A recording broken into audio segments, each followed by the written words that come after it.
like George Washington square. He giving you nothing. You feel me? What's up? Detroit say what's the score? Everybody has a little What's tonight, folks? Good job, okay. No. They just locked in. I'm not saying the Joker's fault. I'm not blaming him. I'm just saying. Get him down 3 games is a quick sweep. It's a mentality thing. That's really what I think it is. The Kobe fade away from 10 feet. You know what's in me. Yo! What's good? I don't know why my picture ain't there. Let me figure this out real quick. But how's everybody doing today? Doing good. I've been pretty good. I started off the show muted. Sure, that's why. It picked up my Elgato and not me. But yeah, we in the building today. We got a guest. We got Tony in the building. What's up, Tony? Tell little people about yourself. So I'm a big time Celtics fan. Love talking NBA, love talking NFL. Know a lot more about the Celtics than I do the league in general, but I think I know a little bit about the topics tonight. So hopefully I can hang with you guys. Ain't no hard topics. Hey, we just like to have fun over here. That's all. We love to have fun. So just have some fun. That's it. And we like to start with NBA news. So we're gonna start with y'all guy. Everybody's guy, LeBron James. Y'all y'all guy, man. LeBron, y'all guy. You feel me? But yeah, LeBron James has. We remember back when they got swept by the Nuggets. LeBron James threw that little retirement thing out, just to get the pressure off his back. Because he got swept and he didn't want people talking about the sweepings. We know we can't talk about the sweepings, not about LeBron sweepings. So what did he mention? What did he have this speech at? I don't know what they were doing. Was it the ESPYs? It was the ESPYs. Are you talking about the speech where you talk about not retiring? Yeah, that's the ESPYs. You talk about you see mine. Don't cheat the game under my name. That's for LeBron. Oh, I'm gonna keep going until I feel like I can't cheat the game no more. If I cheat the game, then I won't play no more. Nigga, like, what is cheating the game? They already said you take steroids. What's cheating the game? I don't understand it. What is cheating the game? Oh my gosh, we're not. You've been waiting for this one. How you guys feeling about LeBron not cheating the game? I mean, when it comes to LeBron, he's always been the person who takes care of his body at the highest level. He spends a lot of money taking care of his body. I don't think he does steroids or anything like that. But if I really don't know what he means by cheating the game or whatever that's supposed to. I really don't get that statement. It's just, are you playing or not, bro? Like, that's all we care about, LeBron. Are you playing or not next year? Like, that's the only thing we care about. Because the whole cheating the game thing, I really don't understand the point of DJ. that. I think I've heard somebody else use the term, and I was trying to figure out what player it was. I think it was an NFL player when he said cheating the game is when he don't want to wake up and do the grind anymore. I think that's when he might he could probably still perform, but he doesn't want to wake up, go to practice, and do all the things that normal NBA players do on a day-to-day basis. So I think that's what he means. But regardless, you spend $1 million on your body, you're never going to feel like you cheating the game until you just can't perform no more. Tony? Yeah, I mean, I need context for what he meant by cheat the game. I know he's been playing since fresh out of high school. I mean, what is he, 38 years old now? One of the more physical brands of basketball that we've seen. So he's definitely getting beat up, and he's definitely, playing heavy minutes year after year when he plays. But I don't know. I think he's got 1 foot out. He'll stick it out. He's got a son coming in a couple of years. So I think he's going to stick around for sure until he has a chance to play with his boy. Yeah, until he plays with his son, that's real. But I just don't understand why he that metaphor of cheating the game. Like, what is cheating the game? Like, I don't understand. Like, even if what you said, DJ, if he doesn't want to, work out or do the thing, that's not cheating the game. Like, how is that cheating the game? Your body can't do it no more, bro. Like, that's not you cheating the game. Just tell us you're gonna leave after you play with your son. Don't say you want to play with your son and then you're done after that. Then you get swept And it's like, oh, let's take all the heat off me. I'm retiring. And it's like, now it's like, nah, I'm not retiring. I never said that. I never said I was going to retire. And I still got a lot left in my tank. Like, what are you? That low-key could have been your in the post rant. You feel me? Like, I'm not even wasting my in the post on LeBron James. You feel me? My in the post is for the fans today. That's what that is. But LeBron also says he's going back to the number 23 to honor Bill Russell. So my question is it for Bill or not? Because I don't fucking think so. I don't know who he think he fooling, but he not fooling Troy. He not fooling Troy. It ain't no for no Bill Russell, nigga. How is it for Bill Russell? It's all. Explain that to me, bro. Please let me know. That's an excuse because the league retired Bill Russell's jersey league wide. But I mean, if he's LeBron, he doesn't have to change. You know, like, hey. He has to change. Like, why are you going to 23? Didn't he wear 23 already? We know you had 23 on already. You had it on. So just say it. Just say, this is it. Everything I do from here on out. You're not going to tell me Jordan's better than me. I'm wearing 23 because I'm the best 23. Just say it, Bron. Say it with your chest. This is goodbye tour. It's going to take like 3 years. Say it with your chest, LeBron.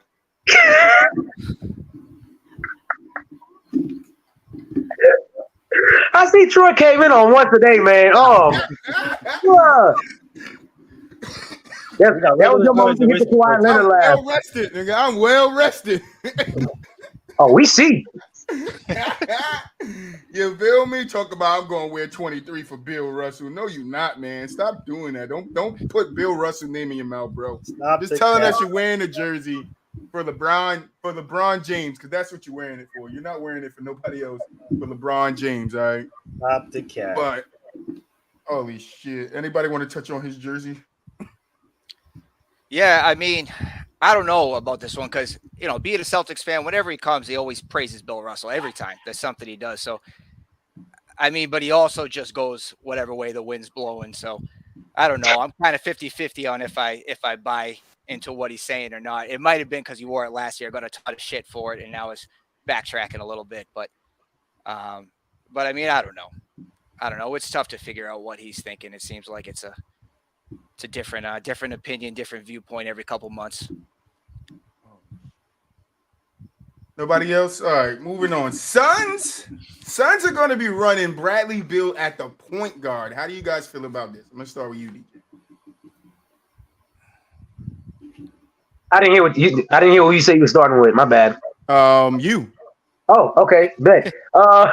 Bradley Beal running point guard is a horrible idea. It is horrible. I don't understand this. I mean, bro, just go get a point guard. I don't care what you got to do. Just go get a point guard. That's not a good idea. Bradley Beal he's not a distributor. He's never been a distributor. He's a scorer first, and Kevin Durant will probably be put in the same position as he was with Russell Westbrook. And he's going to be playing. He's going to complain because somebody is making the decisions for him all the time instead of having a point guard that can spread the ball around. I'm not mad at that. Moo.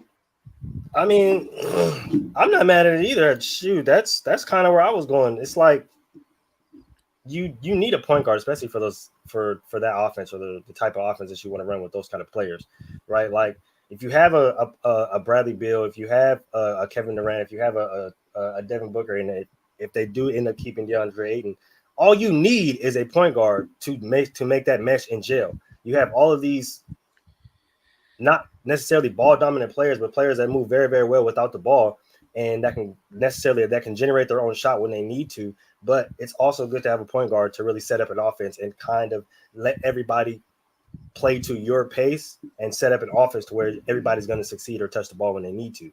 I just don't see how somebody who's a pure scorer, we've never really seen him exhibit abilities to necessarily pass like that to a high level or playmake like that to a high level. So somebody as far as Bradley Beal's caliber, who's more of a pure scorer than a playmaking guard, I just don't necessarily see it working.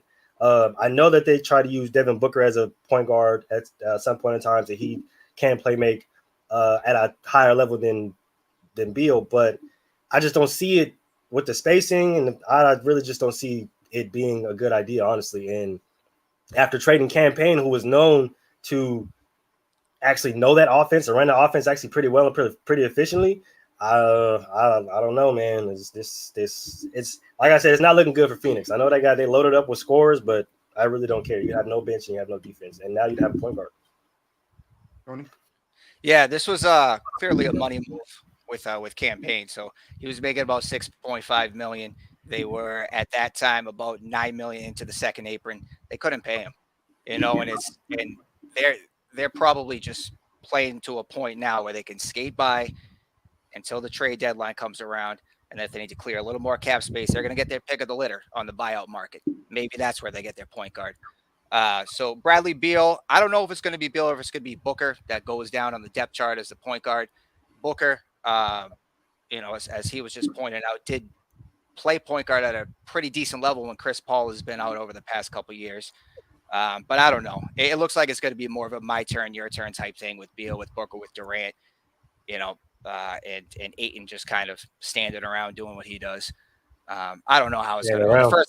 The first half's going to be ugly for them, and I think they expect it to be, and see what the buyout market brings for. Yeah, I don't. I think he's going to start at point, but I think Booker is still going to have the ball in his hand. I think that's the way I see it. I don't see Beal having the ball in his hands more than Booker when it comes to running the offense, because we saw how good Booker was with the ball in his hands in the playoffs last season. He showed us that he could definitely have the ball in his hands and still get KD involved. Like, I understand Beal is not a passer. I do agree. Everybody's trying to supplement their point guard position. Boston did it for a long time with Marcus Smart. But I think they can make it work. It just depends on if everybody over there accepts their role. Like, Beal can't come into this like he's Wizards Beal. Like, you're going to be the one that's going to make the most sacrifice or take the most sacrifice here. Like, it's not going to be KD and it's not going to be Booker. So I think put him at point guard is going to be able to get him a little bit more of those opportunities because he is going to be bringing the ball up. If they're pushing it, he gets up there. He's going to have wide open threes and stuff like that. But I just don't know how it's going to look. I would like to wait and see. But I don't see a problem with starting him at point guard because we know today is positionless basketball, so anybody starts anywhere. That's just how it is. Oh, we got a surprise in the building. Oh, I was going to say we got a surprise. We got a surprise in the building. Mr. Wop in the building. Hey. What's up, Wop? What's up, Wop, man? What's up, Wop? What's going on? How y'all feeling? Good. How you feeling? Good, man. Pretty good, big dog. Man, you already know, man. We in it. Let's get it. Yes, what are you talking about? Right now, we was just about to close the Bradley Beal starting at point guard for the Suns. So I'll kick it to you, Boo. What are your thoughts on that? Do they got a choice? No, not really. It's the team they put together. I mean, I don't think he's gonna be terrible at it, but I'm just not in love with it either. Yeah, I mean, like I said, I think Booker's gonna have the ball in his hands more than Bill anyway. It doesn't matter if he's at point guard or not. Yeah, it's gonna probably be between Book and KD if he's still the KD that we kind of think he is. I mean, I think it's just gonna be between them. Whoever got the hot, kind of the same thing we seen in Brooklyn. I mean, it's gonna be a lot of hot potato one-on-one basketball. 100%. All right, so word came over the weekend that the Hawks are increasing willingness to trade Clint Capella to. Where's Clint going? It's a swap. It's a swap for big men. It's Atlanta. I don't know that they were. Damn, I had it and I didn't write it down because I was like, I could remember this. And Troy didn't remember it because it's a three-team trade. It's a three-team trade. Hold on. Is this the one with Dallas and Toronto? That rumor? Oh, Siakam. Yeah. Siakam in Toronto. Yeah. So it's a three-team trade. Thank you for saying Toronto. It was Siakam. So it's a Clint for Siakam swap with a third team getting involved, which I forget the third team. But I think it's interesting because I think it's Siakam. Because Siakam isn't a center, is he? He's a real like a power forward. Power forward. Yeah, I think he's a true power forward. Yeah. Yeah. So if you're giving up Clint, are you putting Siakam at the center? I mean, what choice do we have? I would hope not. Right? I would definitely hope not. I would hope not. Well, no, because you got Jakob Poeltl. Oh, right. Toronto has Jakob. No, Toronto has. Yeah, Toronto has Jakob. Not Atlanta. Toronto has. Oh, Jakob. Yeah. So I think I know the trade you're talking about, if you don't mind. So it would yeah. Go ahead. Clint Capella would end up in Dallas. Tim Hardaway Jr. would end up in Toronto. Pascal Siakam to Atlanta.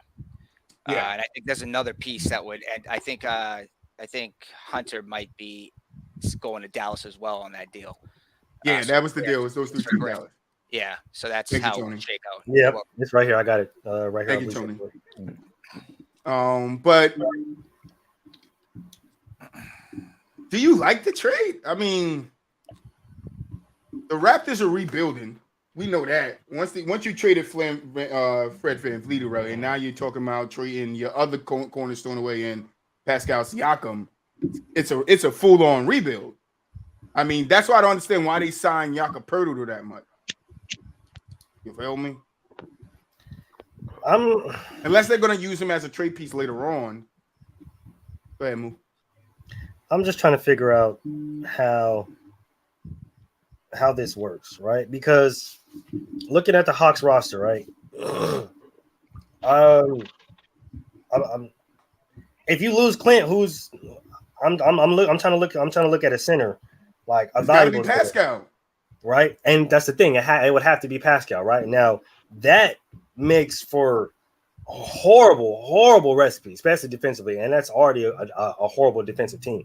So I'm just trying to see what Atlanta's doing. Like, it would make more sense, honestly, if he went to Dallas, even though they're not necessarily a better defensive team, but because of Luka and because of Kyrie, it would be a more compelling group other than pairing him with Trae Young and DeJounte Murray. Like, I really don't understand it, right? Like, I just don't get it, especially on Atlanta's part. I'm really confused. And then my question is, what does it say about Trae? Like, is Trae going to stay after this? Because with all the talks around Trae and everything that he's been going through in the media and stuff like that, like I really don't see this playing out well for Atlanta in any way, shape, or form, honestly. Anybody else? I guess I don't know. I guess Jalen Johnson would be your starting center if Pascal comes over, but it's not making sense because they got so many power forwards in Atlanta already. Literally. And then you have Bogan as well, who's small forward, power forward. So it's like, what exactly are y'all trying to accomplish here? Because it's not making sense right now.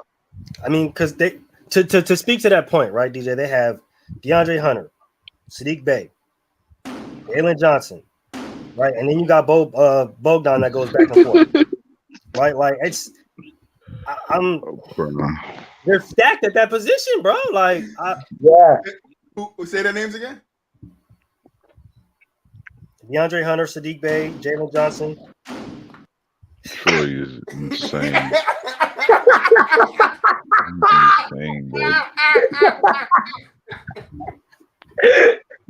Now, I actually.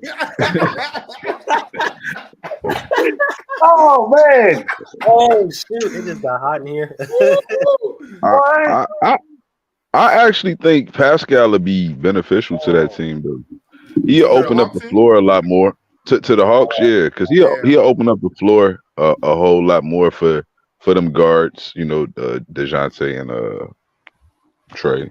And they just extended DeJounte too. So I think what they're gonna try to do is play a small ball type of lineup. They might let Siakam play the 5 a little bit, maybe play the 4 or whatever. But then they got Sadiq Bey, another guy that can stretch the floor a little bit for him. So Sadiq. I think that's what they game plan. I think they starting 5, if they was to pull it off, probably be well, I ain't gonna say starting 5 because I don't know who they gonna have afterwards. But I think they'll run Sadiq and Siakam together a lot. I don't dislike the placement of players because I also like Clint Capella on Dallas. Yeah, I like that a lot better than Atlanta. I like Clint Capella on Dallas with Kyrie and Luka there. That gives you He an gonna ultimate threat to throw lives up, to get rebounds, get you second point. He getting a lot of alley oops. Ain't no question. Yeah, a lot of them, especially from Kyrie and Luka. Like that's if you want anybody throwing your big man lives, that's two of the best right there. That's actually an interesting point too, because we know that Trae Young has these high assist numbers every year. I think they're pretty inflated playing with Capella. And if they move on from Capella, he's going to go from a guy, I think, double-digit assists to, closer to 8. And now people are looking at him like, hey, can you really run an offense? And I don't think it's a good move for Atlanta. But I think from what I've heard, they're also pretty much being mandated right now to get under that tax apron. Bringing in Siakam is an expiring contract. If it works, you keep it. If it doesn't, you send him. They gave away John Collins for nothing. Yeah, for nothing. Literally. For nothing. Literally nothing. They gave John Collins away for yeah. So I don't know. I don't know if they look at it as a long-term replacement with a Siakam or kind of a trial year to see if it works. And if not, I don't know how the money works, if they free up a max or not. With all that's going to be coming off the books to pair with the other two guards, or you move. I think eventually they're going to move off of either Trae or DeJounte, and it's Trae going to move off of them. Right. It's either that or they move over Trae because they extended DeJounte this offseason. Right. They can't. They can, but they won't. Let me just say it that way. It's like the opportunity is clearly there. They see they probably done peaked out with Trae Young as their man, but they could trade him and get some assets, but they're more than likely going to let Trae Young come out there a terrible loss in Portland or some shit. I want to be traded. That's what they're going to wait on. That's what they have no choice. They're a small market to a degree. Yeah. They can't just send off they superstar. Best players, yeah. I bet you technically DeJounte was on a superstar path being with the Spurs. Superstar. He was on that path. So if you're getting away for Trae Young and you got another point guard in a DeJounte, I don't think that's that bad. And it as if they're giving up Trae and they didn't have a star type point guard to run that offense. I mean, if Trae leaves, I still think they'll be fine with DeJounte if you put the right pieces around him. I'd argue it's easier to build around him. Right, DeJounte, right. Yeah, right. That's why I was shocked the Spurs gave him up, because can you imagine DeJounte there with Wembanyama now? Well, they got 4 first-rounders for him or something like that. Yeah, I know, but can you imagine his skill set with Wembanyama? Right. You talking about alley-oops without the dude coming off his tippy toes. Oh, yeah, they'd like him back, I'm sure. Right. So, I mean, it's interesting. But staying on, I should have connected those two because there's 2 about the Suns, 2 about Atlanta. We'll go back to Atlanta then. Suns signed Bobo. Y'all like that? My boy Bobo, man. Bobo get a job with the Suns. He's starting.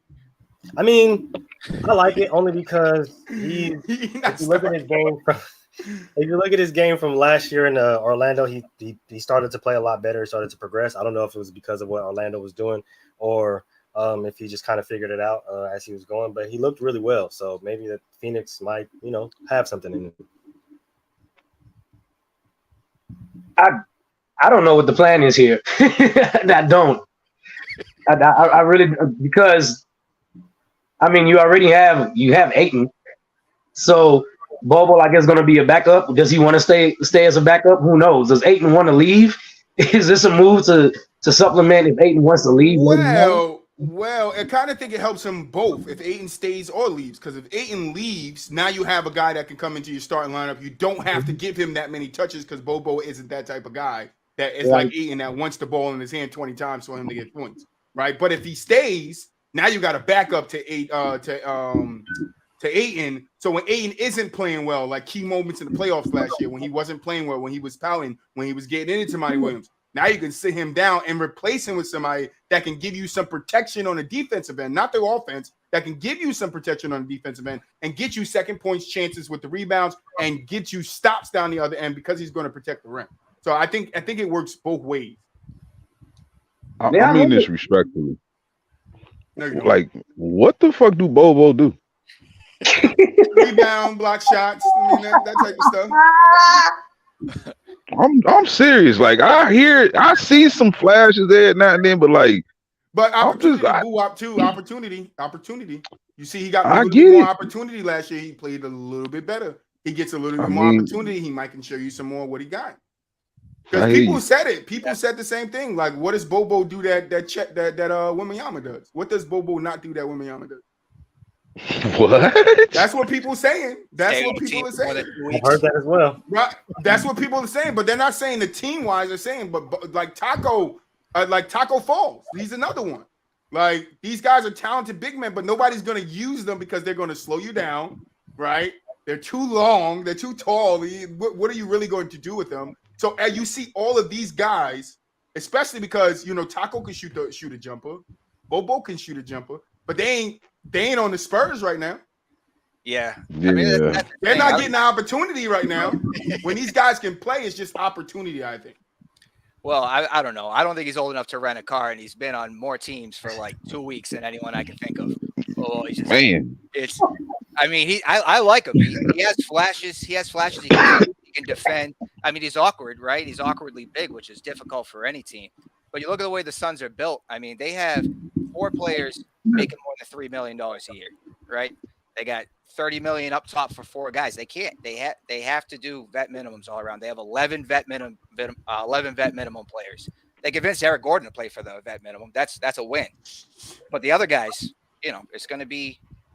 I'm not mad at the Bobo pickup. I don't think it's a bad pickup for the Suns. I think it's it's definitely not a bad pickup. I think it's a good pickup for what they need, especially with the turmoil with Ayton and not knowing what Ayton going to give you on a nightly basis. At least you could depend on somebody to get you rebounds, get you blocks, get you second points chances. Like, you could depend on Bobo to do that, especially in a system with the Suns where he's not going to be asked to do anything but defend and rebound.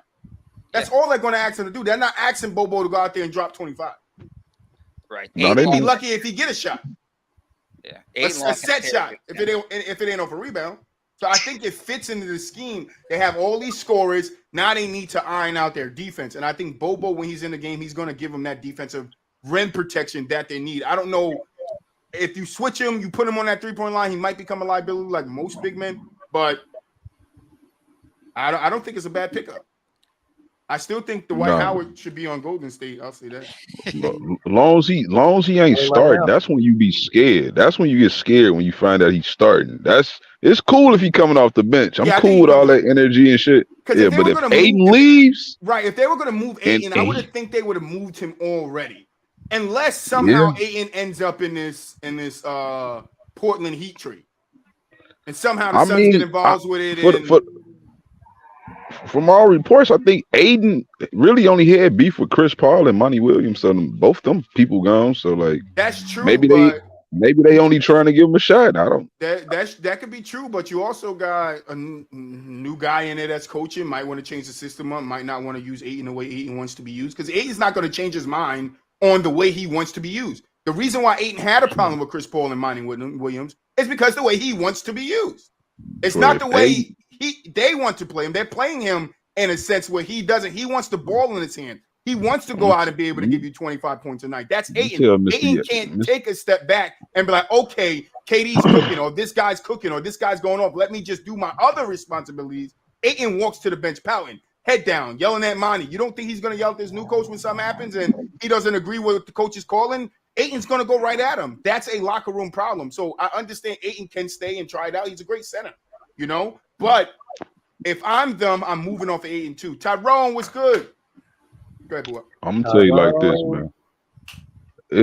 It's pretty obvious, right? Like, I would say 28 other teams in the NBA is probably not gonna play the way he wants to be played. Mm-hmm. Like, that's just the reality. He's not Joel Embiid. He's not Jokic. So nobody's gonna run their offense through him like that. That's just the reality. Not even no team is gonna run it through him. Nobody. I mean, like, look. Nobody. If they do, if he was on the Pistons, nobody. Bro, if he was on the Pistons, I could see them playing through him. He'd probably be the best player on the team. They're playing through Cade. They're not. Yeah, I would think so too, because he's the future for sure. Like, you kind of know what Ayton is, what his peak kind of. They'll go through Killian Hayes before they go through Capella. Nah, fuck no. Don't get gold started on here about Killian. They'll get Killian Hayes. Oh man. Yeah, he got to get that shit out of his head, man. We played through There Cade. you go. I'm telling you, Capella. There you go. Capella. I don't see nowhere. Not Capella. Well, he ain't going to Detroit anyway. Monty Williams coaching that team. Right. Except Monty trade for him. He don't want no problem. Monty be like, yeah, you thought I was done with your ass. Get over here. I'm Scorpion. They call me Scorpion. Get over here. That would be the funniest thing I've ever Monty seen. Williams follows Ayton his whole career. Like, yeah, you thought you got one on me. Not. I get the last say. Who you think you are, son? But yeah, that's why I don't see Ayton moving. That's why I said I don't see Ayton moving unless because the only big trade left to move is like James Harden and which I don't see as a big trade. Is James Harden and fucking Dame Dollar. So is Ayton going to the Sixers? No. He doesn't fit there. If they not doing what they need to be doing by trade deadline, if they not looking like a top 3, top 4 seed, they would trade them. No, I'm talking about now though. I'm thinking because I thought Ayton would have been gone already. Yeah, I don't see nothing happening. Ayton would have been out the door already. It was rumored they were trying to trade him. Right. From what I saw, they asked Boston for Rob Williams and Brogdon. Take Ayton. I would have fucking. They weren't interested. They tried moving. Boston. Yeah, Boston probably was cool. Nah, I'm not Rob. I'm not. But I think they were a little underwhelmed with how the league feels about DeAndre Ayton and how you're going to use him. And give me Cat. You can have Rob. So, but he's killing their cap right now. In there to be a low usage. That's why I thought they would have traded him. Yeah, I thought they would have got him up out there already, and they haven't. So I'm shocked that. I really don't know what the trade value is for him around the league. Not much. I don't think it's much. Not enough. I think I might be. This might be shocking for me to say this, but I think his trade value is the same as Kyrie's when Kyrie was with the Nets in the beginning. Yeah. In the beginning, when it was like nobody wants to touch Kyrie, nobody this, nobody that. I think that's what Ayton is. I'm not saying for the same reasons. We're not talking about the reasons they got there, Buwab. I'm saying where his market is. I think it's there because he's a headache in the locker room. He's going to yell at your coach. He ain't going to listen to your instructions. He's going to do whatever the fuck he wants to do. And we have shown this. He has shown this over and over and over again. I would take that Kyrie Irving headache every day of the week before I take that DeAndre Ayton headache. No, that's what I said. I'm not comparing them. I'm not comparing them. I'm just saying though, if we're looking at the market, his market, I think it's around where Kyrie's was, where everybody was slandering Kyrie. When everybody was like, don't touch Kyrie, nobody's going to touch you, he's not going to get traded, he's not going to have a job. I don't think Ayton's to the point where he's not going to have a job, but I think his market is low like Kyrie's was, where it's like one team interested, but they ain't giving you shit for him. You won't give me Ayton for free. That's what basically I think it is right now. Yeah, I hear you on that. Yeah, he in a fucked up spot, that's for sure. But yeah, because what did the Nets get Kyrie for? They gave up Spencer Dinwiddie. That ain't nothing. You talking about what Dallas gave up? They gave up Dinwiddie. Yeah. What's that kid that played defense? Not Finney. Dorian Finney. Yeah, Dorian Finney-Smith. Yeah. They gave him up. That's a fleece to me. On the surface, it is like I ain't gonna like that's two good role players. I'm not gonna. The names don't add up. No, it's two good role players. I'm not even looking at the names. I'm looking at their skills. Two good role players. Like, but you put them both those players together. They're not Kyrie. But that's because Kyrie forced Brooklyn hand. Like they had to trade him. He 100%. Forced their hand. He did it perfectly too. It 100%. But it's also his market too, because just because they forced his hand doesn't mean that Brooklyn couldn't get more from Dallas. No, they had to get Kyrie out of there, so they gave him up for nothing. That's what I'm thinking. The same thing's going to happen to Ayton. At a point in time, like you said, trade deadline might come around. They might have to move off of Ayton, and they're going to give that nigga up for nothing. But the difference is they was finna lose Kyrie for nothing. Like he was going to walk. Under contract. That's the difference. Ayton is under contract, so I will give you that. All right. Yeah, and it's a bad one. Nobody's going to want it. Yeah, it is. The Cosmic Love. What's up, brother? CBA. Welcome to the chat. You want to give one of your 3 contracts to Ayton? Good for you.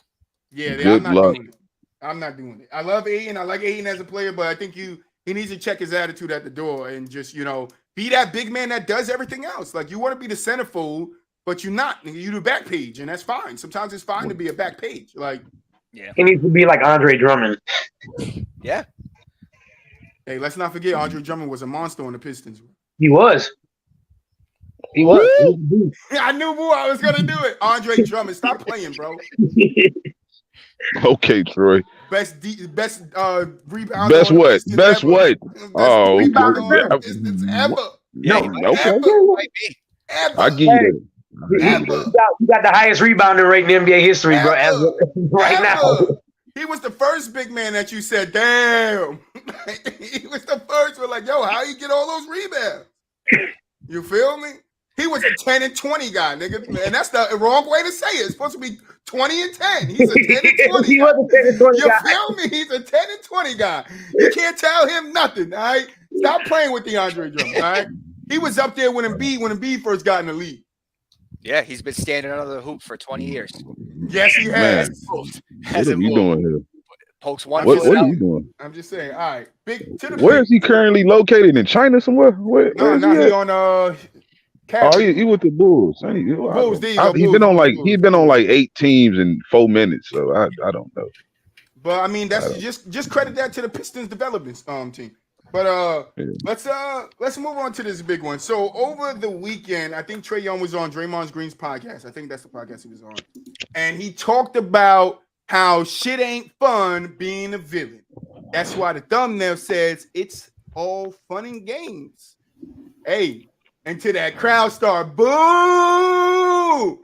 Now it's it ain't no fun in being a villain. But when you was on the court taking the bows, telling the crowd, come on, guys. Come on. Thank you, Cosmic Lord. Appreciate it, bro. We appreciate it. But yeah, like, bro, you played the villain role. Accept it. Accept the villain role. Now you gotta play it. That's it. You can't be like, oh, shit ain't fun. Like, nigga, you wasn't saying that when you was out there bowing and telling New York, let's go. Right. Like, that's exactly keep the same energy. Keep the same energy, Trae Young. Hey, no arguments for me, man. Shoot, you was in New York and tripping and you was talking to the crowd and, you know what I'm saying, you going at Spike and, yeah, I mean, you the villain, big dog, embrace it. You know what I'm saying? He was out there putting on his best Broadway act while he was in New York down in them, but the minute he started losing and he getting booed, it's a problem. Get out of here. He went from this to this.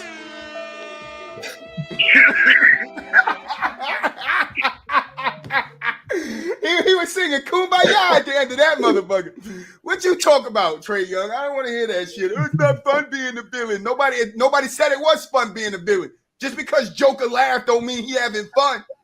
Even though he is, but you ain't having fun because you the Penguin. You feel me? You ain't even a good villain. But you Catwoman, Catgirl or something. I don't know what you are, Trae Young. Crazy. Penguin out there, like, it ain't no fun being a villain. Nigga, you did it to yourself. Like, who did it to you? You did it to yourself. Somebody tell me who made Trae Young the villain besides Trae Young. I mean, you're right. He really did it to himself, and he embraced it at first. Like, that's the thing. That's the crazy thing about this statement. It's like you embraced it at first, bro. Like you wanted to be the villain. You were in New York with the, you know what I'm saying? Like you embraced that title, man. Now you can't run from it. You don't run from it now. Just be the villain, bro. Like, I don't know if you read comics, Trae, but comic book readers, they love the villains. Yeah, you got to be consistent. I mean, this is what losers do, right? I mean, when he's protected, when he's winning, he's running his mouth. But when he's exposed, when he's losing, he's a victim. He's a victim. It's everybody else. Poor me. I mean, it's a loser mentality. There's other players like it. Yeah, I don't feel nothing for him. Cry me a river. I can't wait till I get the "fuck that dude" T-shirt done. Trae Young will definitely get a "fuck that dude." You feel me? Like, bro. Can't be up in Madison Square Garden acting like Reggie Miller, and then afterwards you out here acting like Rondo. Nigga, get out of here. Nobody can show these dudes. I'm not showing him no sympathy. He went from acting like Reggie Miller to acting like Chris Paul when he got punched. Like, stop playing, bro. I'm not doing this shit. You Draymond Green in the club, bro. You getting yoked up by Tristan Thompson. I'm not doing this shit with you, bro. Yeah, I mean, you compare him to those other villains around the league. They embrace it, you know, when it's going good. They embrace it when it's going bad. It's, you know, you can't have it both ways. So he's really can't. Get some help. That's what Trae Young need. He needs some damn help. Nigga in the biggest city of all in basketball, New York City, talking about, yeah, boo me. I'm gonna give you this head. Now in the offseason, like, no, can you tell him to stop, please? I just want to play ball. Nah, shut the fuck up. You was last season in the offseason. That dude was talking smack to you in the gym in the pickup game, and you was talking shit back, nigga. You've been the villain on the court and off the court. I don't want to hear it. All right. You gotta be like Kobe, man. That's what's wrong with a lot of these because they don't have that real Mamba mentality. Kobe embraced that shit. He loved to come on the road. Loved that shit. Out here trying to be the Beast from X-Men. I don't know what he on. He was like this in college too. Nobody likes Oklahoma, first of all. So let's just get that out the way. He was like this in college too. He was always taunting. He was always showboating. When he was coming out, they were talking about it. What's the difference now? It's a different level. Like trash talk from college fans to NBA fans, though, that's different, bro. That's a different level. You embrace the college, embrace it now. You've been the whole time. College, you're gonna get I banged your mom. And in the NBA, they done did your whole family, nigga, in front of you, and you didn't even know it. Like you didn't even see it, but they did it in front of you, bro. Like that's what the NBA is. You feel me? It's 10 times worse. Like you feel me? They strapped you to a chair and made you watch. Like what? Like, hell no. I'm telling you, bro, the NBA is worse than college. Oh shoot! They talk about your school. Your school ain't got no funding. Like nobody care about your that. School ain't got no funding. It's crazy. That's not funny. That's not no. funny. Your school ain't got no funding. Like your an school NBA ain't got no funding. Y'all NBA, broke. they be telling you, that's why you signed the vet minimum. Like that shit hurt. That shit hurt, bro. That's different from my school. Ain't got no funding. That's my school. I signed the minimum. Oh nah, bro. That hurt me. Oh, that hurt me, bro. Imagine somebody coming up to you. Nah, you signed a 1-year deal. Get out of my face. Oh, your ass signed. You signed 1 year. A 1-and-1 for 2.5. Get out. 2.5 mil. Get out of my face. You can't talk to me. That's 11 dudes on the Suns this year. Right. Them niggas was just skipping to the office. Yeah, what you want me to say? They ain't going to 1.2 no million parties. for everybody. Okay.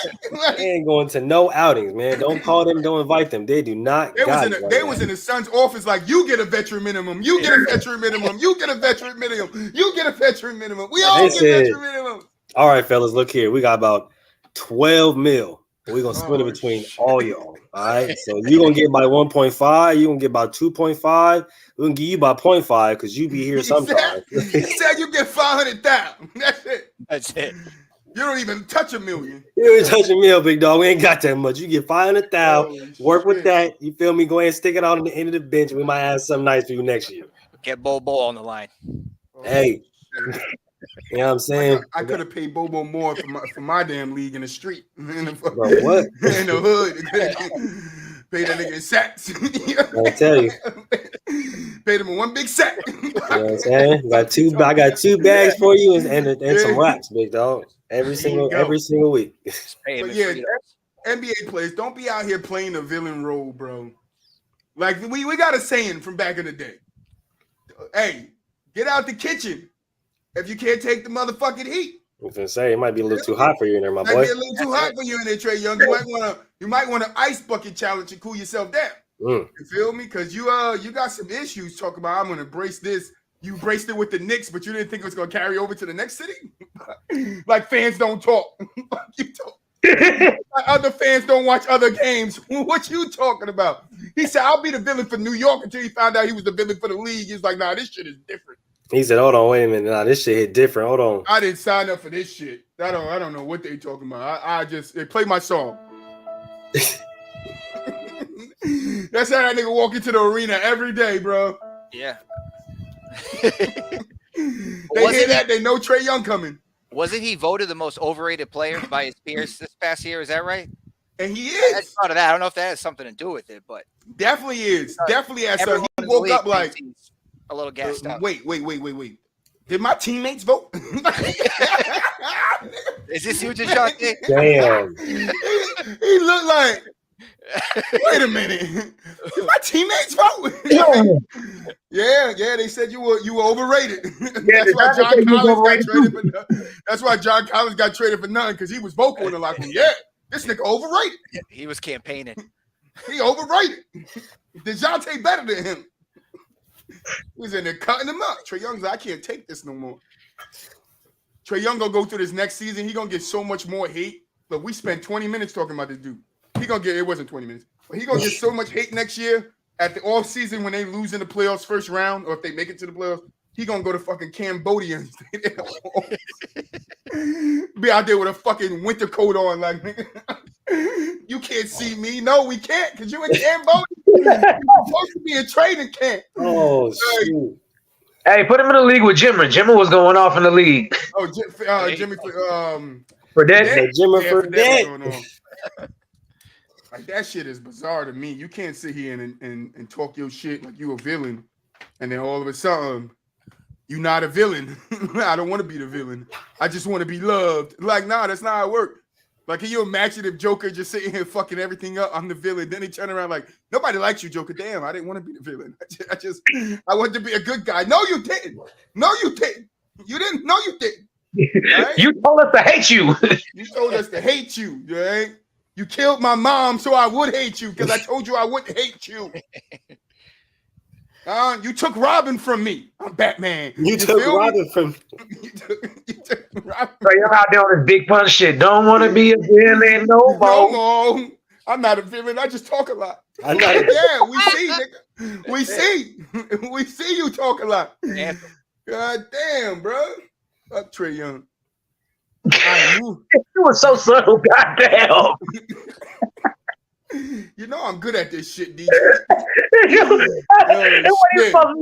It just came out and I was like, yeah, fuck Trae Young. Let's move on. Trae Young. All right, let's move on, man. Y'all know what time it is.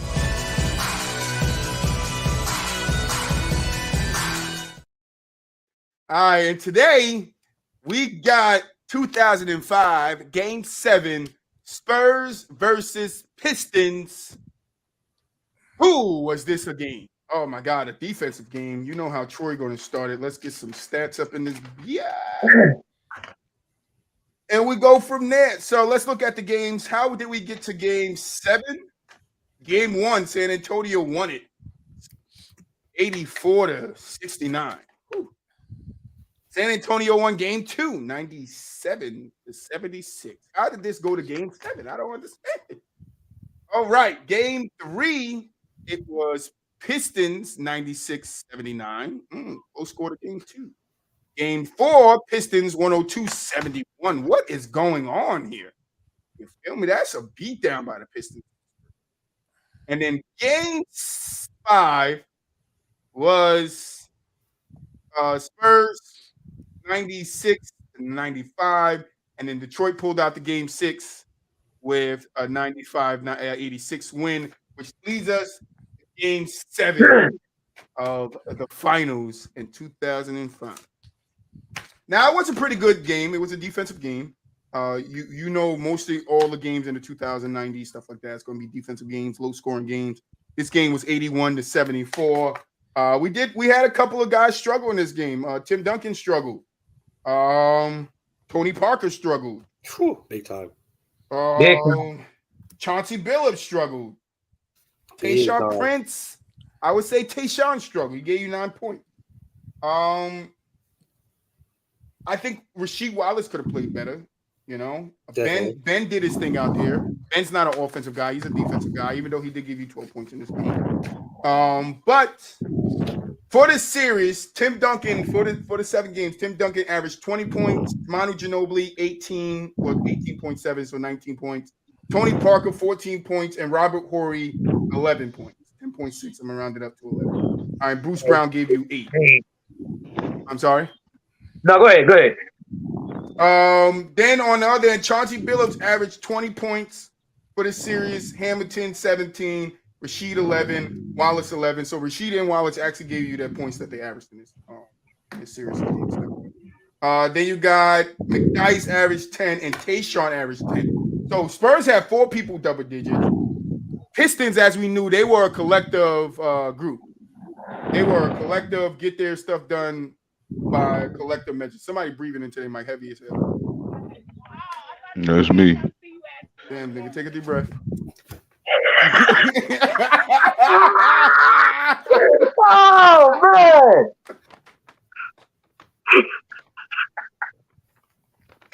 Oh, see, you don't want me getting sleep. All right, so yeah, they averaged 6 players in double digits. So you would look at this game and you would be like, yo, what happened in this game? All right, let's see. When it comes to field goal percentage, Spurs took 69 shots, made 29 of them. I don't know how you win a game making 29 shots. I'm just going to be honest with you. Pistons, 74, made 31. That's a 42 to 41 percentage. Spurs lead there. 3-pointers, which I don't understand. Pistons couldn't make a 3 to save their damn life in this game. They show the fuck good. 2 to 11 throughout the 2 to 14. Sorry, 2-14 whole game, 7 to 11 for the Spurs. Then you got 3-point percentage. They shot 14.3% from the field. You're not going to win a game 7 shooting 14.3% from the 3-point line. All right. Then we got 63% from nope. Yeah, I'm telling the truth. 63% from the 3-point line for the Spurs. That's how you win games. We got free throws. Spurs hit more of them. Rebounds. Spurs out rebounded. Assist goes to the Pistons. Steals go to the Pistons. Blocks goes to the Spurs. Tim Duncan and those guys were down there getting it. But so was Ben Wallace and Rasheed Wallace. They was down there making it hard for Timmy. So even though Timmy did have a bad game, it was because of the defense. Yep. It wasn't because Timmy sucked. Timmy had a bad game because they focused on him. And they had 2-3 guys focused on him. And because I think it was McDermott too, or whatever that guy named, McDice. And then turnovers, which I don't understand. Can anybody guess? I don't know if you guys got it in front of you. How many times did the Spurs turn the ball over? 13. Total turnovers, 26.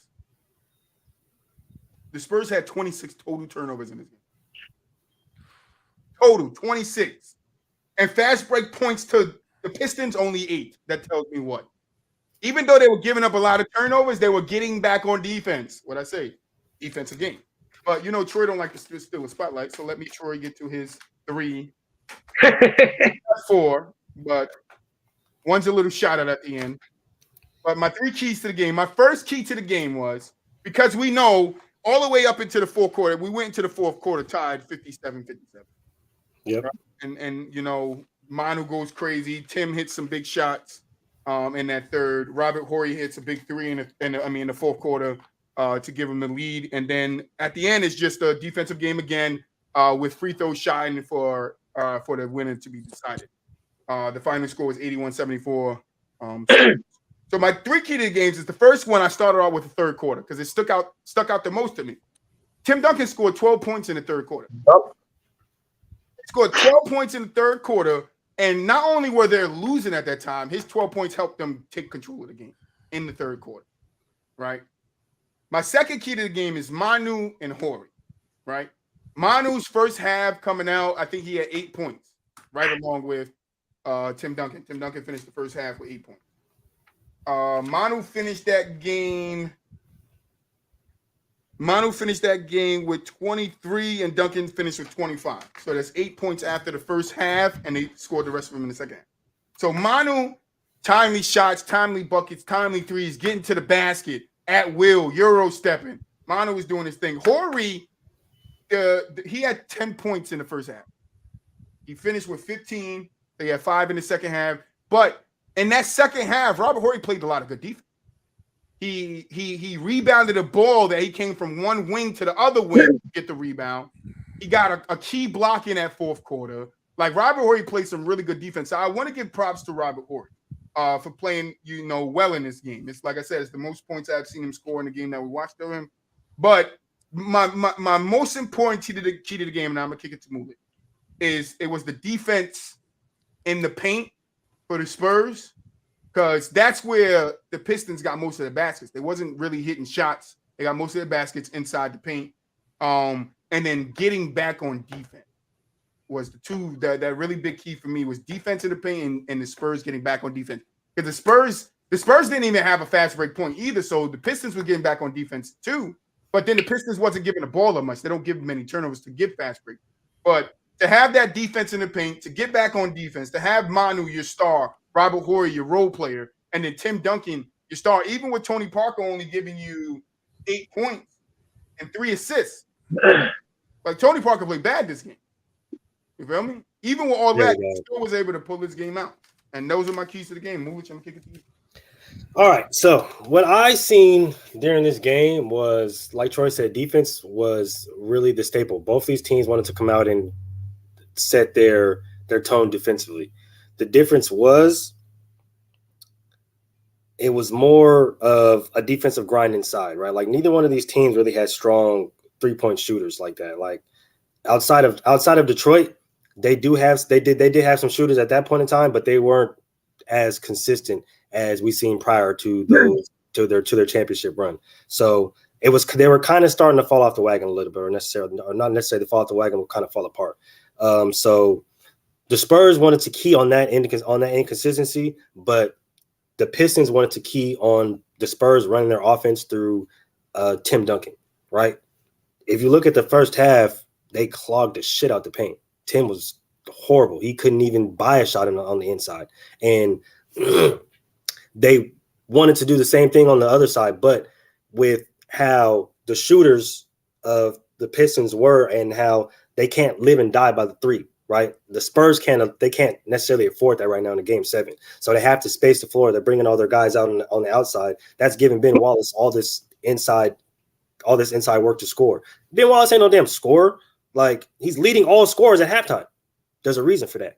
They're spacing them out. They're trying to bring everybody out of the perimeter, and they're like, oh, well, shit, they're not going to key on Ben, so we're just going to feed him on the inside. And it was working until it wasn't working because Ben eventually went cold and started to really focus more on defense. I thought they should have went through Rip Hamilton a little bit more, even though he was kind of shaky throughout the whole game. Really didn't have a good game at all. But at that point in time, I felt like they were playing too much team ball, and somebody needed to be the star. Somebody needed to carry these guys to the next level.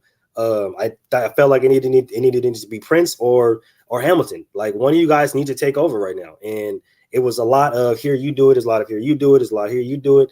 And I'm just like, okay, somebody has to be that guy here because they have their guy. He's just not playing well, right? But they have him. They already know who they have. And in the third quarter, it showed it a lot, right? He starts to turn it up in the third quarter. There's somebody else who starts turning up in the third quarter, in the fourth quarter, who needs to get a lot of recognition. I'm gonna get to him later. Because when you look at the box score, nobody had over 20 points. That speaks volumes to me because I'm just like, nobody wanted to take over and be that guy for this game. They wanted to get everybody involved, and they were thinking, oh, team basketball, we got to spread these guys out. And it's like, I get that, trust me, but when you have your Rip Hamilton's playing 46 minutes, Tyshawn Prince playing 41 minutes, and Chauncey Billups playing 39 minutes, and nobody has over 20 points, that's not good. Somebody got to take over. I need somebody to be the guy. Command the ball. Be the guy, take and win it for your team, right? This is a game 7. This is a closeout game in the finals. I need somebody to take over and command that leadership. We're not going to lose this game because of me. My next point. Tony Parker was absolutely horrible, bro. This man was absolutely shitty, bro. 3 of 11, 27% from the field, 33% from 3, like 38 minutes of nothing but running around, dog. Like, and I want to go ahead and give my shout out to Manu Ginobili, right? Because if you look at it, at the end of the first half, he had 7 points. Tim Duncan had 8, right? So he's really pace for pace, right? And this is when Manu started to get the shine that he deserved, when he started to get into the starting rotation. Pop started to recognize the type of player that he was, right? He's just a different kind of dynamic player that gives you a different kind of feel for the game, and his hustle points literally can be game changing, right? Halftime, he goes in with 7 points. Third quarter, he really doesn't really do much. He has 5 points in the third quarter. The fourth quarter, he explodes for 11 points, bro. 11 points, 2 assists, and 3 rebounds. And those shots were timely. 1 big 3. He's going 3 for 4, 75% from the field. Like, Manu is in his bag. He's seeing what Tim did in the third, and he's building off that. Because Timmy did have a really good third quarter, right? But he's seeing what Timmy did, and he's seeing, like, okay, look, Tony ain't got it. Bruce ain't got it right now. Hey, I got it, bro. Let me drive the boat, okay? So, for everybody that want to say Manu it wasn't that guy, like, go back and watch the film, bro. Manu was that guy. My last point, I got to give a shout out to Robert Horry. He played really, really well. Hit some really, really big shots. It was really, really timely on defense. Got his hands in a lot of passing lanes. Was grabbing some timely rebounds. But as Troy said, this is the highest scoring game that I've watched him play. Right, and the shots were significant.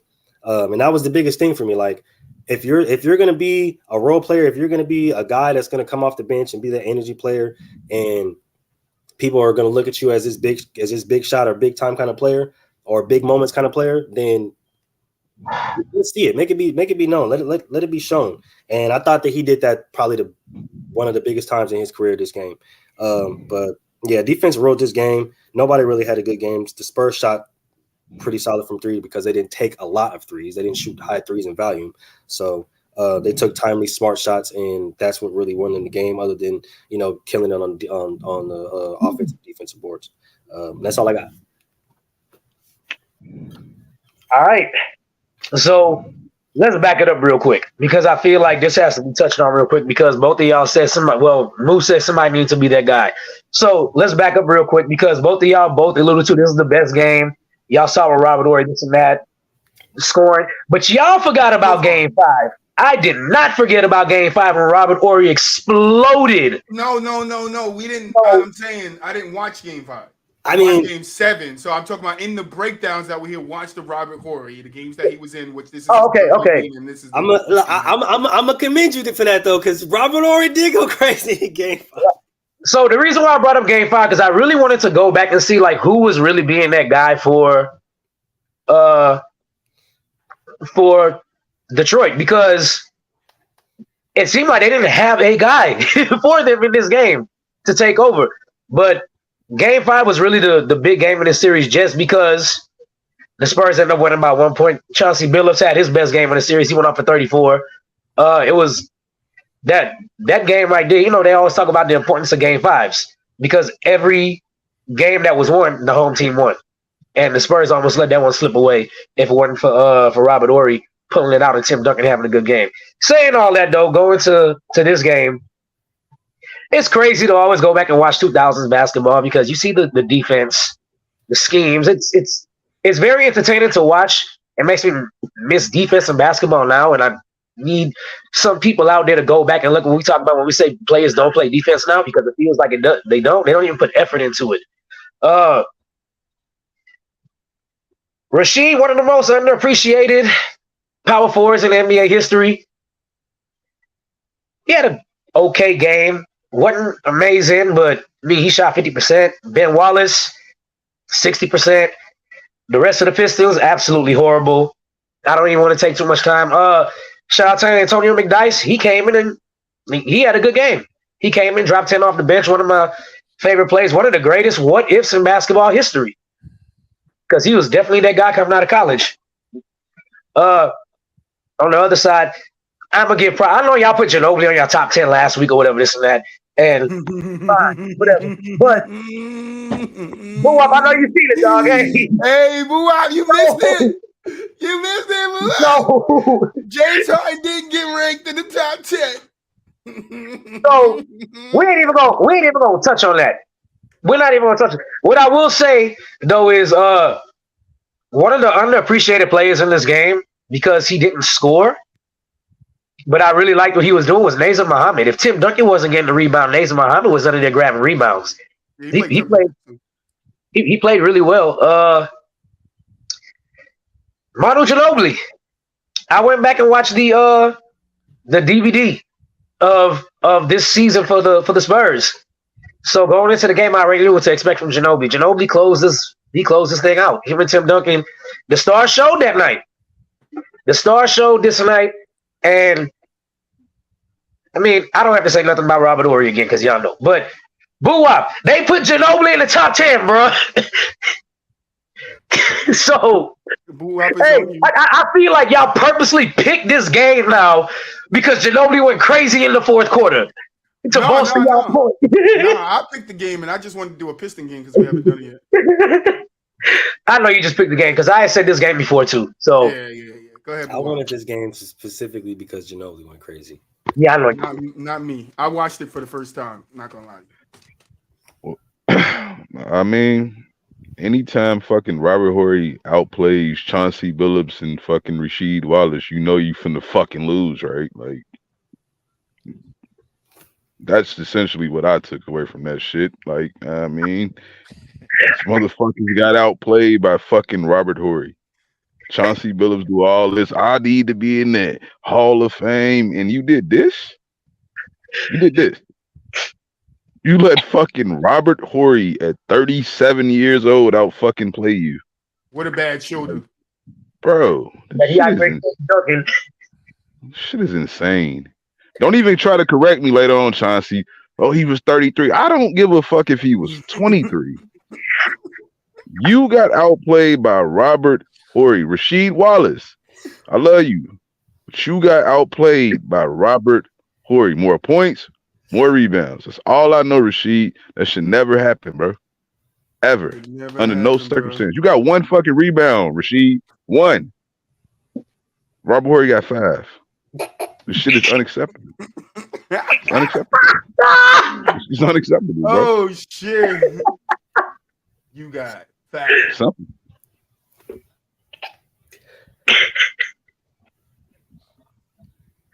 That's it? That's all you got, Boo? That's it for your breakdown? I'm done. You know, Boo, I keep it short. Tony, anything to add to this game? Oh, my God. By the way, Darvin had played in here. I didn't go back and watch it, but from memory and from what you guys are telling me and going over the stats just now, I do remember as a fan, I was just excited that it wasn't the Lakers. And as much as the defensive struggle it was, as much as everyone, played like trash night in and night out, it was interesting. Ginobili did really come out in that series. I mean, Ginobili with hair was, I know I wasn't part of that discussion, but when Ginobili had that head of hair, he was a guy. He was a player. And, he won that game for him. I remember that specifically. Rasheed Wallace, always liked him. I think he was in foul trouble that game, and McDyess got more run. And Duncan had a little better time with McDyess on him. That's a good point, Tony. Not to cut you off. The Pistons were in foul trouble. Chauncey was in foul trouble. Rasheed was in foul trouble. And Big Ben. Big Ben had 5. Yeah, Big Ben had 5. Ben had 5. Chauncey had 5, and then somebody else had 4 too. Antonio McDyess had 4 as well. McDyess had 4 too. Go ahead, Tony. Sorry. Yeah, and I don't know. I don't have too much to add. Like I said, I didn't go back and watch it recently. But speaking on the Pistons as a whole, I think this is where, they made it deep and they kind of had their, I don't want to say stranglehold, but they had their thing in the East where they kind of beat guys up and they brought the score down, and that's how they're going to win. They had a lot of B players around there offensively, and this is where it showed. They didn't have the guy. They had a guy each night, but, never the one that you knew was going to take over. And this is where the NBA was going to a point. I mean, Kobe and Shaq just won 3. We're getting into LeBron time. We're getting into Dirk time. I mean, the Pistons didn't have that type of player. And they won 3. I mean, credit to them. But, Ginobili showed up, and nobody on Detroit did. It was a good game, though. It was a horrible game. It was a good game. Darvin Ham played 18 seconds. Yeah, Darvin Ham, coach of LeBron. Shout out my boy Ham. I was waiting for somebody to throw that in there. That's why I brought up Darvin Ham. I was like, Darvin Ham. Right here says he played 1 minute. Right here says he played 1 minute. He played 18 seconds, bro. 18 seconds total. Okay. Hey, probably the end of the third quarter. That boy Darvin was a what they call that shit? A water boy. A take foul. Get in there. Grab up somebody. Get out the game. Get in there. Get out the game. That line is 0 all the way across, dog. Shit. Hey, go in there and foul Tim Duncan real quick. Come back. 18 seconds in the second quarter. 18 seconds. That's what it was. Foul him hard. Foul him hard. That's terrible, man. Foul him hard.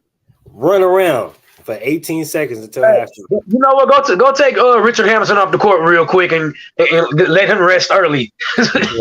Go run to the far corner, that side of the court. By the time you get back, it's gonna be halftime. Come back in the locker room. For real. Hey, somebody got to do something. But that's going to be the.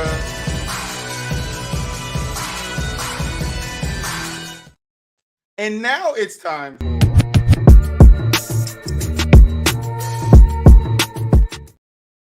So today, inside the post, it's gonna be for you guys, you fans out there that like to talk your shit.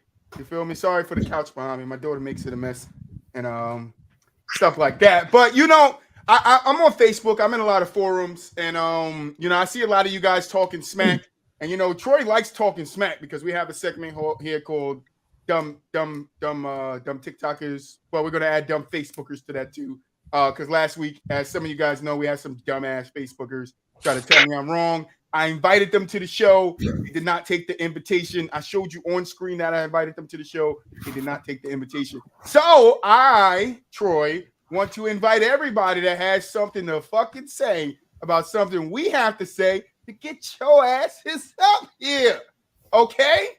Get up here. Let us hear it. We like to have fun. Ask Tony. He's been here for the whole day. He's having fun. He's been smiling, laughing the whole time. It might not be the same for you if you're talking shit, but so what? You feel me? Bring your ass up here, boo. I want a piece of you. I want a piece of you. DJ want a piece of you. Moose want a piece of you. We all want pieces of you. Pause. You feel me? Stop ducking and come get the damn smoke.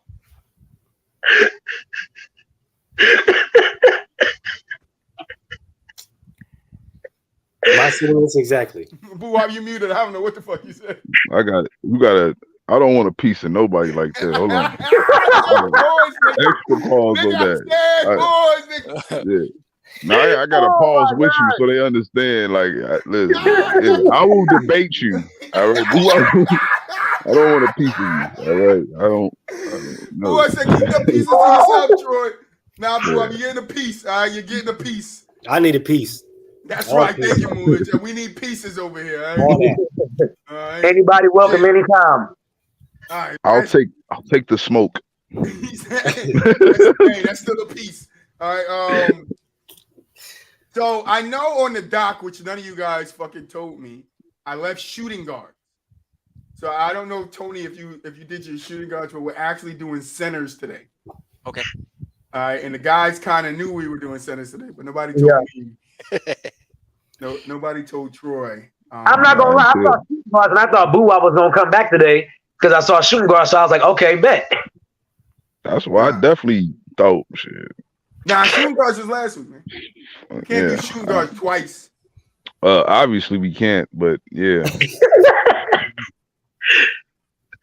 Fucking right. Manu Ginobili's a top 10 shooting guard. No, he's 10. He's 10. He's 10. He's 10. And James Harden's not in there though. Like no, y'all James not in there. James is not in there. Yeah, that's I don't want to look at the list, DJ. He didn't make it. He just didn't make it. He didn't make the cut. He didn't make the cut. Like there's nothing you can do, boo. He didn't make it. We did it collectively, like we have done it from all the time that from the sideline has been around. Let's do the top centers, man. Let's do the top centers. Yeah. With James Harden, they voted me. Bro, they came on the show before we even got on the show. They was like, James Harden ain't making the list. Like it was already a notion that he wasn't going to. Yeah, they was on one. The week before that he wasn't going to. What are you talking about? When me if I was here, that wouldn't have happened. Like, yes, it was. Ain't no way. Ain't no way. Ain't no way. He was not getting on the list.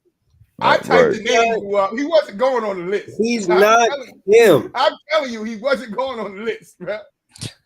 All right, anyway, top 10 centers. Tony, the way we do this is we collectively come up with a top 10 and we list them. And at the end, we could change how people are placed. But we just need 10 names. So I know we're going. Don't say we. Don't say we. I know these are the names that we're putting in here. We're putting in here. Where? It's just placement is all right. After that, let me see, Bill. That's good. Yep. Will. That's a nice one. All right. I didn't wilt it up. Will. White? No. Patrick Ewing? It's either Moses Malone. It's either Moses Malone or Nikola Jokic. Fuck is you talking about? Moses Malone, sure. Well, we don't rank current players, so I don't think Jokic is going on this. Moses. Oh my God. Yeah, boy. You know how it is, man. No, I don't know how it is. You know how it is, boy. Don't act like you haven't been here before. That's I don't know how it is. Moses So Malone. we can't do it. We can't do a top small forward list then. Fuck, is LeBron not going to be on it? Exactly.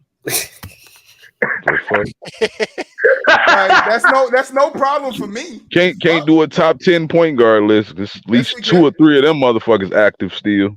Nah, hey, Tony, don't be scared to chime in with somebody. What are you talking about? All time. Like, we have plenty of point guards that we could rank without ranking anybody from the country. Yeah. How the fuck you gonna rank point guards without ranking at least the second greatest point guard of all time? How you gonna do Curry? But see, Buat, what you do is you act like I don't make the exception for LeBron. Right? That's the only current make player the exception for Steph. What the fuck? We could talk about it when we get there.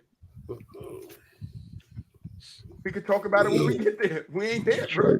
You disgusting. I'm not making no exception for Nikola Jokic's 5 year ass. You crazy. This is disrespectful to Jokic. How about been there, played 5 years. I'm not putting him against anybody that's on this list and he only played 5 years. It's going on his 6th year, bro. Stop. Hell no. Walton maybe. Oh, Walton. Mike Hannon. Yeah. We can't put Bill Walton. He only played 7 years. Is that a thing? He's trying to use my current thing against me. Oh, got you. Bill Walton is retired, so that nigga can so go on this list. All right. He ain't staying. I'm telling you, he's not staying. Dwight Howard should be on this list. I said Dwight, and that's why I think he's like. I think Bill Walton's not staying because Mike number 10. We still got Willis Reed. We still got George Micah. I'm gonna take Dwight. Still taking Dwight. I'm talking about Bill Walton. Dwight is on the list for sure. Bill Walton at his peak. Bill Walton at his peak did more than David Robinson and Patrick Ewing. Right. I'm not mad at that because Bill was a monster. He just injuries fucked him up. What about Alonzo Mourning? No. McAdoo. Do the gunshot. He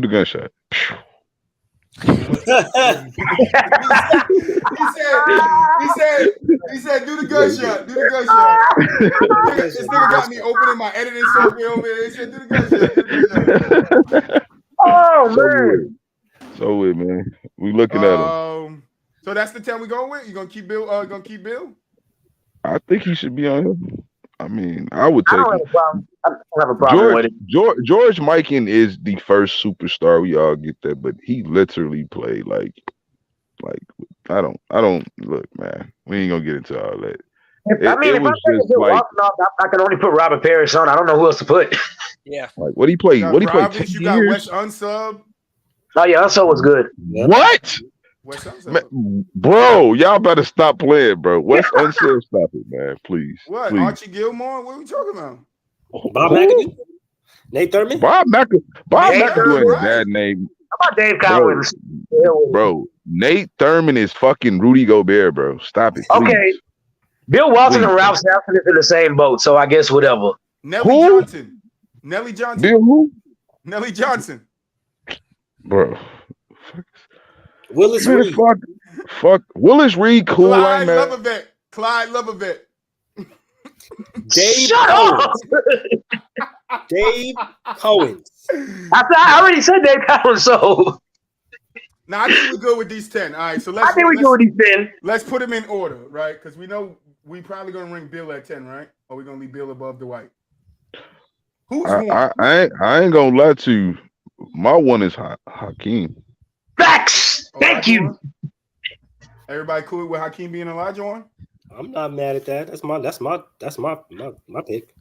Yeah, he's probably the best I've seen play. I mean, the other guys, they're better on a lot of people's lists, but unfortunately, a lot of these guys I didn't get to see. We leaving Shaq at 2? Tough to do. No. I think that has to be Kareem. Well, no, you know what? I'm gonna take that back. I think Shaq has a good case. I think Shaq do got a good case. Shaq got a case to be number 2. I think Shaq would destroy Kareem if they ever had to play. Oh, he destroyed. All right, so Shaq, Kareem, we leaving top 3. Oh shit. Yeah. All right, Bill Russell.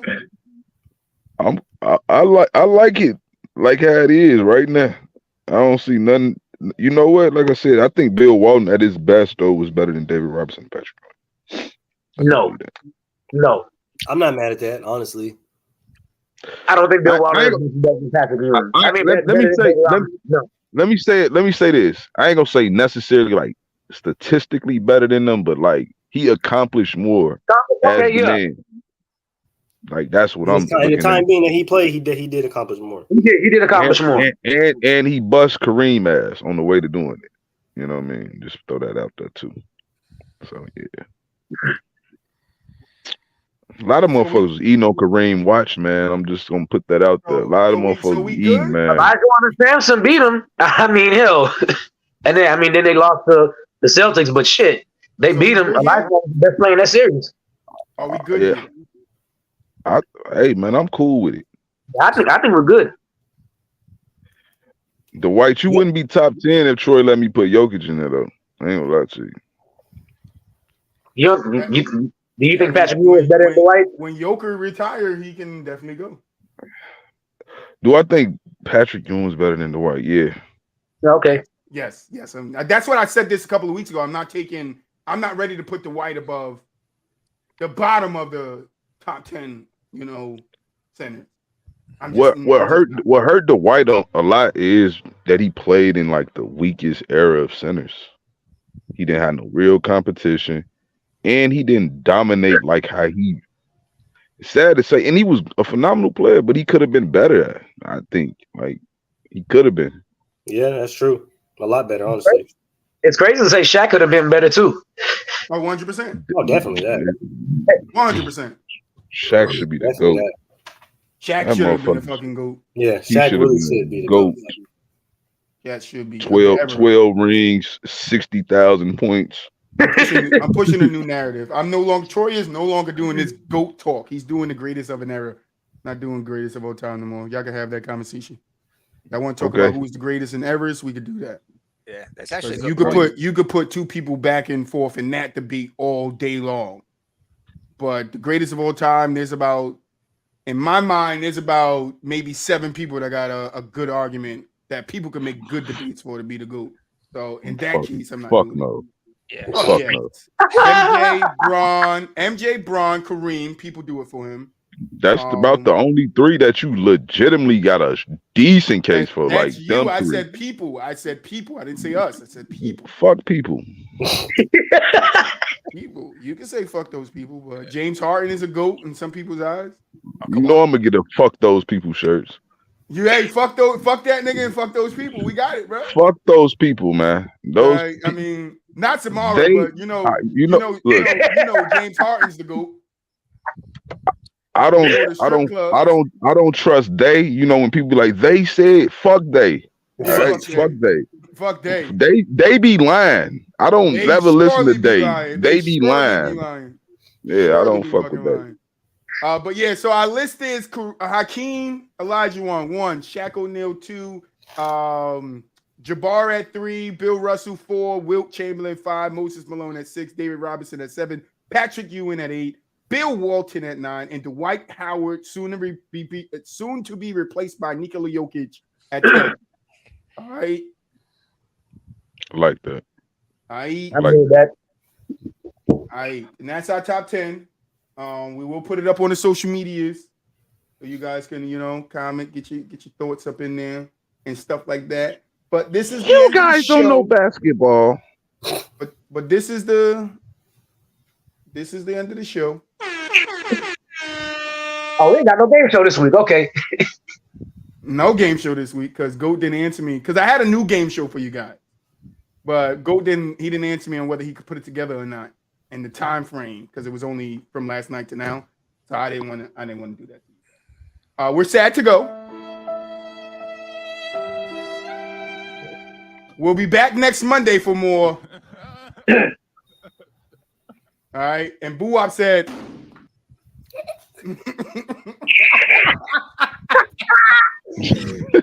Tony said. And Troy said, "Stop it. Get some help." All right. Any final thoughts, fellas? Oh man. Shoot, great show. Make sure you guys tune in to Gentleman's Talk. Coming up on Wednesday, man. We got some crazy stuff coming for y'all. Follow all the tags, follow all the socials.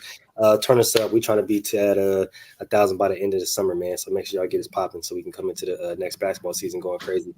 And I'm gonna see you guys on Friday. Down the line, DJ. All right. As Moose said, Wednesday, Gentleman's Talk. We have a new thing we're doing, round of 32. We will have people.